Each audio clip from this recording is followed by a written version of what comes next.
Welcome to the Fantasy Football News. I am your host, Eric, and as always, we welcome you. This week, we saw more record breaking performances in the Op Soup League. While over in the Outcast League, we saw two winless teams hoping to pick up that first W. Reminder to those of you in the Op Soup League that have not yet paid your league dues, they are due in no later than the end of the Monday night game in Week 8. If your dues have not been paid in full, by that time your lineup will be cleared and locked until you are paid. Dues can be paid via cash or Venmo to either myself or Mike Frazier. Send me a private message if you need any help with that. Enough. Let's get to those scores. First up, we will peek in on the Outcast League. Our first matchup was Team Sesh versus the Fantasy Football Team. The Fantasy Football Team came into their Week 4 matchup at 2-1, hoping to notch a victory against a red-hot 3-0 Team Sesh. A disappointing 11.4-point performance from Trevor Lawrence, who has been reliable up to this point, as well as a sub-3-point effort from Jonathan Taylor and James Robinson, left the Fantasy Football Team unable to mount an effective offense against stellar performances from Team Sesh quarterback Pat Mahomes with 31.85 and receiver Mike Evans with 26.3. Team Sesh wins this one 129.95 to 92.3 as they move to 4-0. Week 5 will see the Fantasy Football Team taking on Stars and Stripes while Team Sesh hits the road to tackle the Ball Hawks. Our second matchup was Randall Access Memories versus Saints for Life.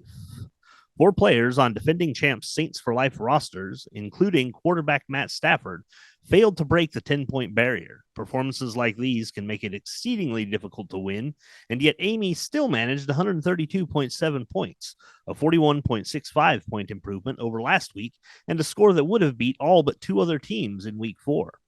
Unfortunately for Saints for Life, Randall Access Memories posted the highest Week 4 score with 169.25 points, bolstered by excellent games for Josh Jacobs at 32 points and TJ Hawkinson with 35.9 points. RAM had no problem winning this match as they look to Week 5 in their matchup against Timinators. Saints for Life will host Mongo Mentality in Week 5 as Amy and the S4L squad hope to return to championship form. Our third matchup was Mongo Mentality versus the Ball Hawks. After watching Tua put up stratospheric numbers over the last few weeks, it was an easy play to start him over a ho-hum Aaron Rodgers. Of course, knowing what we know now, Tua likely should not have even been on the field, let alone suited up and playing. Ball Hawks manager Rob, however, cared not one bit for his player's safety as his medical staff said all was good to go. Rob would later answer no comment to a series of questions about Tua's health. We will keep a close eye on this story as it develops. Tua's early exit did leave the Ball Hawks high and dry as they managed just 98.9 points. Mongo Mentality had a similar issue as Lamar Jackson was due for a regression after 2 stellar weeks. Additionally, Mongo also made the decision to bench Derrick Henry while starting Joe Mixon and Aaron Jones, either of which Henry outscored with his 22-point effort. Those extra points were unneeded by Mongo Mentality, however, as they win this matchup 117.9 to 98.8. Up next for the Ball Hawks is a visit for the undefeated Team Sesh, while Mongo Mentality will be on the road against Saints for Life. Our fourth matchup was Show Me Your Kittles versus Stars and Stripes. Stars and Stripes managed the lowest score in the Outcast League here in Week 5, and yet still managed to stay in the closest context of the week. Jalen Hurts regressed a bit this week to just 18 points, while wide receivers Pittman and tight end Thomas combined for just 9 points. On the other side of the field, Show Me Your Kittles gave up 12 points by starting Russell Wilson over a red-hot Jared Goff, but still managed enough points to hold off Mike and the Stars and Stripes squad, winning this one 104.45 to 92. Week 5 action will find Stars and Stripes visiting the Fantasy Football Team, as Show Me Your Kittles will face the mighty Rebel Scum. Our fifth matchup was Rebel Scum versus Timinators. In a rebuilding period, not much was expected from Eric or the Rebel Scum team, and not much is what they had provided through 3 weeks of fantasy football action. Timinators had to be feeling good about their chances at home against the winless Scum, especially after a 29-point effort from Jalen Hurts. Lackluster showings, however, from Curtis Samuel with 5.8, Dawson Knox with 5.5, and Najee Harris with 7.4, left the Timinators unable to be back.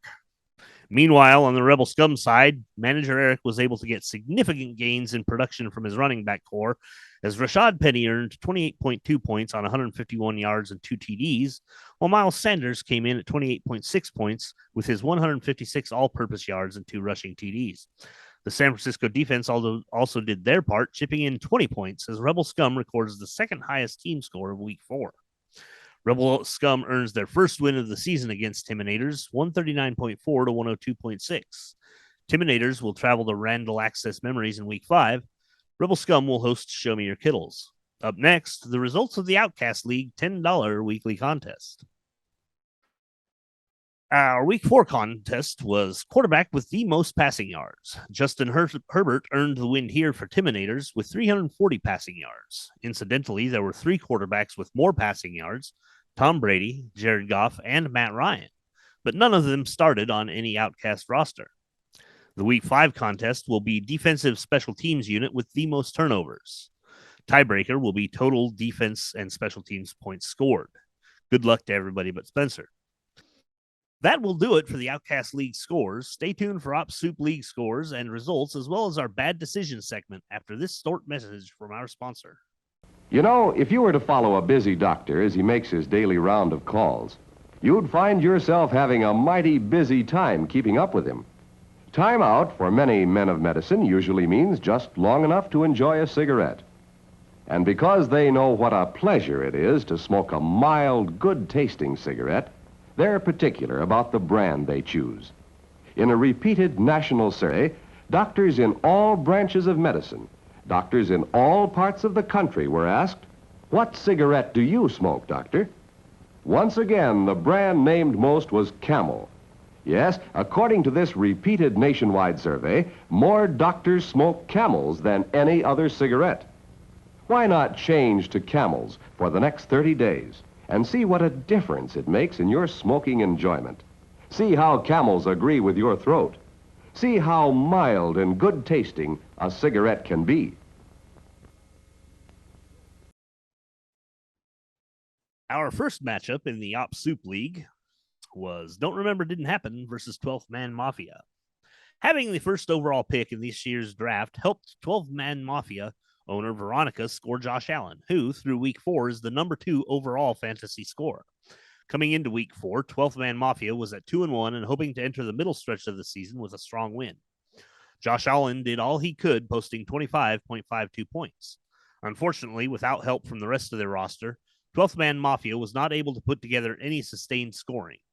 7 of their 9 players were unable to break the 10-point mark, with 3 of those under 5 points. Don't Remember Didn't Happen was also struck with a lack of high scores, as they had 4 players under the 5-point mark. Luckily, Austin Eckler ran for 60 yards and 3 TDs on the way to a 31.9-point performance, and thus saved DRDH in Week 4. DRDH wins this one, 108.72 points, as 12th Man Mafia regresses 51.28 points to an anemic 84.18. Week 5 action will feature the 12th Man Mafia visiting Stars and Stripes, while DRDH gets a visit from Team Scott Scott. Our second matchup in the Op Soup League was Generic Football Team versus Garbage Time. Garbage Time snagged their sole win of this season in Week 3 and were looking to continue that sex as they took on the GFT this week. Ron Rodgers, Derrick Henry, and Deebo Samuel all managed to eclipse the 20-point mark, but Garbage Time was dragged down by Gabe Davis and James Robinson, who combined for 4.7 points. Early Sunday morning likely found Randy with some worries as Alvin Kamara manages a 0.0 score on 0 yards. The Generic Football Team found themselves with excellent quarterback play, however, as Pat Mahomes scores 29.36, while Joe Burrow managed an impressive 25.58. With just a little help from running back Dameon Pierce with 24.9, the GFT was able to come away with the win in this one, 137.74 to 114.24. Garbage Time matches up with Team 1051 in the Battle of the Caseys next week, while the GFT will look to move to 4-1 against the Sandlot Turf Burns. Our third matchup is Team Scott Scott versus the Sandlot Turf Burns. The Turf Burns had to pay happy to see quarterback Russell Wilson put up 30.98 points in Week 4. Add to that a 25.4-point effort from Jamal Williams and 22.34 points from Matt Ryan, and the Turf Burns looked to be in winning form. A negative 0.6 score from Richie James, however, was not the contribution that the Turf Burns needed. Team Scott Scott finally saw Tom Brady return to a semblance of his old form as he managed 31.9 points. A 21.9-point game from Clyde Edwards-Helaire and a respectable 21.4 from Tyreek Hill were enough for Team Scott to overcome the 0.0 posted by David Montgomery, as they win this one 135.96 to 124.72. The Turf Burns will head to Generic Stadium to take on the GFT in Week 5, as Team Scott heads out to Don't Remember Didn't Happen. Our fourth matchup was Team 1051 versus Black Ops MC. It is no secret that Black Ops MC has struggled mightily this season, and I'm sure that manager Marcus was hoping to get back on his feet as he faced off against the only other winless team, Team 1051, in Week 4. A 32.5 point effort from Josh Jacobs was the lone bright spot, however, as Jonathan Taylor still struggled to find his footing in the 2.8 point outing, and Chase Claypool managed just 0 points on 0 receptions. Black Ops MC is going to need to see much more out of superstars Jonathan Taylor and Jamar Chase if they hope to right this ship. Team 1051 must have smelled blood in the water as Black Ops MC rolled into town, because they went on an absolute scoring frenzy. 6 of their 9 players managed to hit the 20-point mark, with Jared Goff leading the way at 41.72. As a matter of fact, only 2 players were under 15 points, Darren Waller with 3.9 and Leonard Fournette with 14.9. Team 1051 looked like an unstoppable juggernaut as they marched to 2 new records, highest team score with 201.66 and largest margin of victory at 110.5, as they win this one easily. Week 5 will find Black Ops MC traveling to the Hidden Rebel base to face the undefeated Rebel Scum, while Team 1051 hopes to remain red hot as they travel to the landfill to square off against Garbage Time. Up next is Mike's Game of the Week.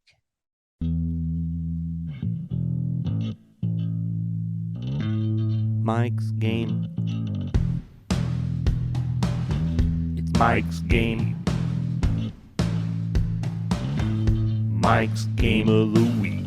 It's Mike's Game. Mike's Game. Mike's Game of the Week. Mike's Game of the Week. Mike's Game. Mike's Game of the Week. Mike's Game. It's Mike's Game. Mike's Game of the Week. It's Mike's Game of the Week. Mike's Game of the Week. It's Mike's Game. It's Mike's Game. Mike's Game of the Week. It's Mike's Game.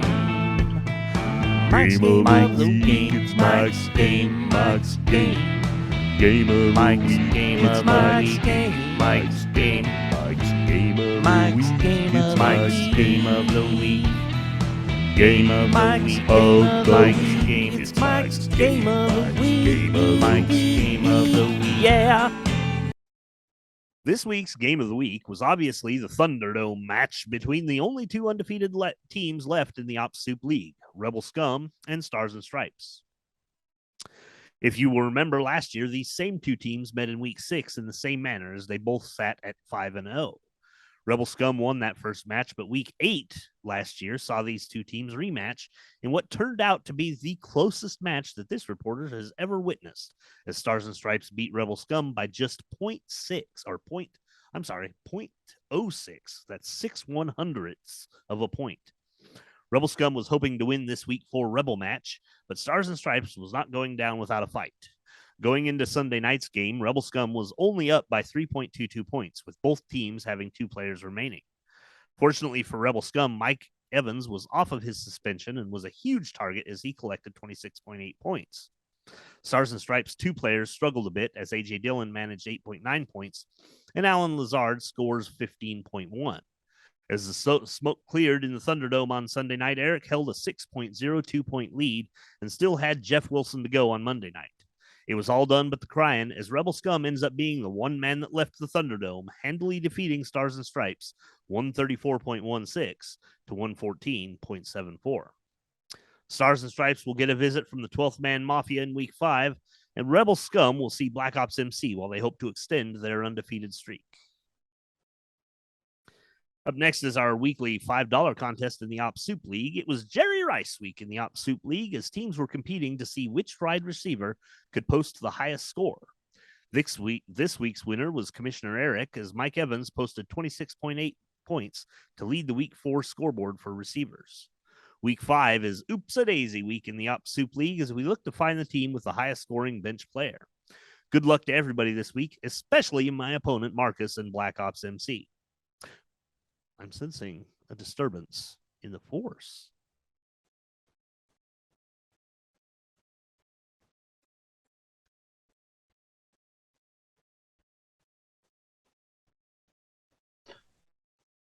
Hello, I am OP Soup Eric Noby, a wise and powerful Jedi. I am here to tell you who let the darkness overcome them. Ballhawks owner Rob went ahead and finally benched Aaron Rodgers, but then made the horrible decision to start an obviously injured Tua Tagovailoa. Rob was tempted by the dark side. Stars and Stripes abandoned the light as he chose to start Jalen Hurts and Kareem Hunt over Kyler Murray and Jeff Wilson Jr. Mike was not one with the Force. Veronica embraced fear as she started Mark Andrews over TJ Hawkinson. That fear led to anger. That anger led to hate. And that hate led her to the dark side. The Sandlot Turf Burns chose to start Richie James over Rex Burkhead, a decision that cost them 13 points and the win. The dark side was strong in this decision. Remember, once you start down the dark path, forever will it dominate your destiny. May the Force be with you.